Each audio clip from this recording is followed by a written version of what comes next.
रहमान रहीम। अस्सलाम वालेकुम प्यारे व्यूवर्स हैं यूट्यूब फैमिली, उम्मीद करती हूँ आप खैरियत से होंगे। आज मैं आप लोगों के साथ शेयर कर रही हूँ मलाई में से कैसे देसी घी बनाते हैं। तो मैंने पहले मेल्ट होने के लिए रख दिया था मलाई को, फिर मैंने इसमें थोड़ा सा दही ऐड करके 5-10 मिनट तक स्टे दिया था और अब मैं बीटर की मदद से इसे बीट कर रही हूँ। इसका मक्खन बनाऊँगी और इसमें थोड़ा सा मैंने पानी ऐड किया है और ये देखिए काफ़ी तकरीबन 10-15 मिनट तक बीट करने से हमारा इतना सारा माशाल्लाह मक्खन तैयार हो गया। अब मैं इसमें बर्फ़ ऐड कर दूंगी मक्खन को इकट्ठा करने के लिए।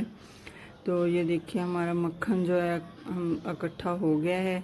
अब हम इसको दूसरे बर्तन में ऐड करके गरम करेंगे, चूल्हे के ऊपर रखेंगे मेल्ट करने के लिए। अगर आप मेरे चैनल पे नए हैं तो सब्सक्राइब कर लें ताकि प्यारी प्यारी रेसिपीज़ का नोटिफिकेशन आप तक पहुंच सके। तो मलाई हमारी मेल्ट हो गई है। अब मैं इसमें तकरीबन आधा कप इसमें मैं आटे का ऐड करूंगी। आटा इसलिए हमने ऐड करना है कि आटे से ये फ़ायदा होता है कि देसी घी जो है जल्दी से निकल आता है, बर्तन भी हमारा ख़राब नहीं होता और देसी घी जो है आटे से जल्दी तैयार हो जाता है।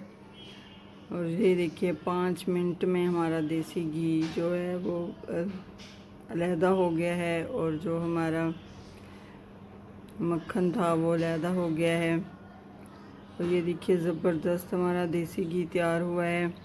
और जो हमने ये इसके नीचे आटा और वो मलाई वगैरह है वो भी हमने ज़ाया नहीं करनी। अब हमने इसको छान लेना है किसी बर्तन में, वो भी हमने ज़ाया नहीं करना। उससे हम बेसन के इसमें ऐड करके इसको अच्छे से फ्राई कर लेंगे, वो भी ज़बरदस्त हमारा तैयार हो जाएगा, इतना मज़ेदार। और ये देखिए इतना सारा घी हमारा माशाल्लाह निकला है थोड़ी से मक्खन में से।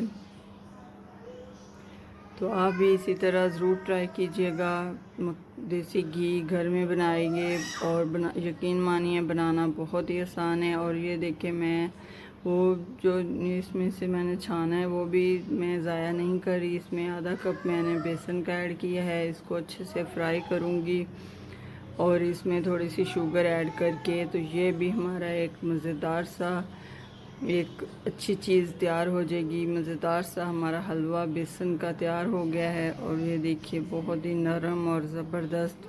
अगर आज की ये मेरी रेसिपी आप लोगों को पसंद आए तो लाइक और शेयर सब्सक्राइब करना मत भूलिएगा।